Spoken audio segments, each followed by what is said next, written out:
কেকের কাজ বলুন, রান্নাবান্নার কাজ বলুন অথবা ব্লগিং ভিডিও যে কোনো রকমের জিনিস নিয়ে আপনি কন্টেন্ট ক্রিয়েটর হন না কেন, তার জন্য কিন্তু একটা পেজ থাকাটা অনেক বেশি প্রয়োজনীয়। কারণ বর্তমানে অনলাইনের যুগ।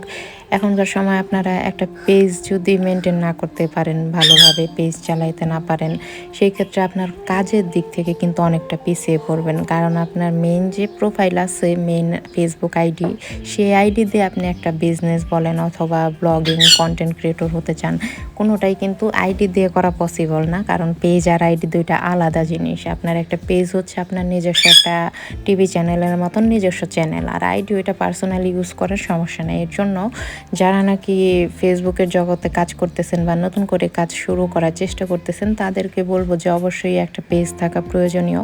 পরিশ্রম যেহেতু করবেন, একটা পেজের পেছনে করেন, একটা পেজ আপনার লাইফটাকে ঘুরায় দিতে পারে যদি আপনি সেই রকম সময় দিয়ে পরিশ্রম করতে পারেন না। আর কেকটা কেমন হয়েছে অবশ্যই জানাবেন। আর হ্যাঁ, যারা ফেসবুক পেজের কাজ করাতে চান, সেটিং সেটআপের কাজ অথবা পেজ খুলতে চান, তারা হোয়াটসঅ্যাপে নক দেবেন, ফার্স্ট কমেন্টে নম্বর দেওয়া থাকবে। আর প্লিজ কেউ সরাসরি কল দেবেন না। আর আমার রিপ্লাই করতে লেট হয় তার জন্য সরি, মাফ করবেন প্লিজ।